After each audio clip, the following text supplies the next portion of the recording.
Pensa numa crítica que você recebeu, uma que você levou para a cama, que apareceu no meio de um silêncio qualquer. Dias depois, talvez semanas. Não foi um elogio que fez isso, foi uma crítica. Isso diz muito sobre como a gente funciona por dentro. Por que algumas palavras grudam assim? O que elas estão tentando nos dizer sobre nós mesmos? É sobre isso que a gente vai falar hoje, menos com calma, sem pressa.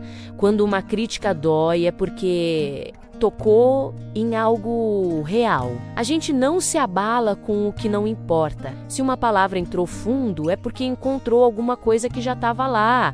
Uma insegurança, um medo ou até uma verdade que a gente ainda não tinha coragem de encarar. Esse desconforto, por mais difícil que seja de suportar, é um sinal de que existe ali algo que merece ser olhado com mais cuidado. Não com julgamento, com curiosidade. Existe uma diferença enorme entre ouvir e escutar. Ouvir é automático, é o som chegando. Escutar é uma escolha consciente. É decidir estar presente naquele momento. Mesmo quando é desconfortável, quantas vezes a gente ouviu uma crítica, mas já estava montando a resposta enquanto a outra pessoa ainda falava? A defesa surge antes da reflexão. E aí, a oportunidade passa. Escutar de verdade pede humildade.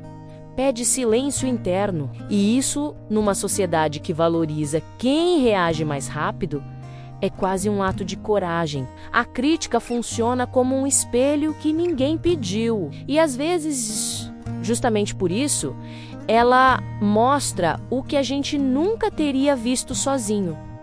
Não é confortável, mas é valioso. Os nossos pontos cegos existem exatamente porque estão fora do nosso campo de visão.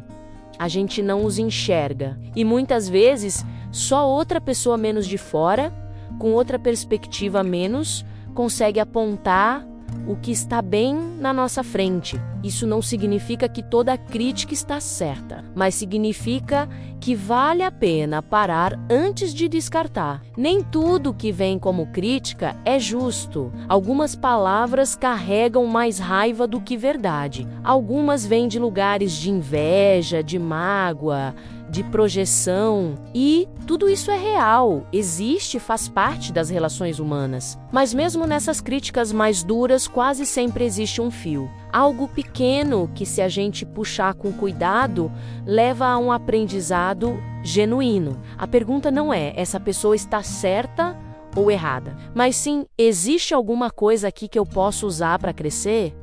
Sabe, o que mais dificulta receber críticas?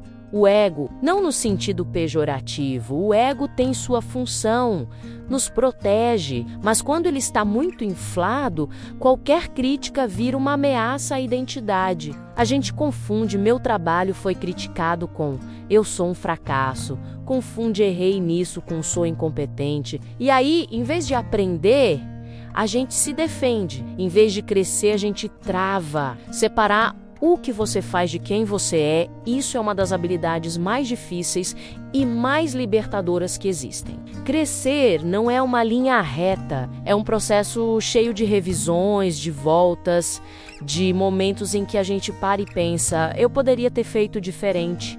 E tudo bem, isso não é fraqueza, menos é consciência. As pessoas que mais evoluem não são as que nunca erram, são as que conseguem olhar para o próprio erro sem se destruir por isso. São as que transformaram críticas em perguntas. O que eu aprendo com isso? Como eu uso isso para me tornar melhor? E tem algo muito bonito nisso, porque significa que o crescimento não depende só de talento, ou de sorte, ou de oportunidade. Depende de disposição, de estar aberto, de não ter medo de ser visto com imperfeições. Da próxima vez que uma crítica aparecer menos no trabalho, num relacionamento, de um desconhecido na internet, talvez valha a pena resistir ao impulso imediato de reagir. Só sentar com ela por um momento, deixar ela existir sem julgamento e perguntar, com honestidade, o que isso está tentando me mostrar? O que eu posso fazer com isso? A gente não precisa concordar com tudo, mas a gente pode aprender com quase tudo. Às vezes, o que dói mais é o que nos transforma mais fundo.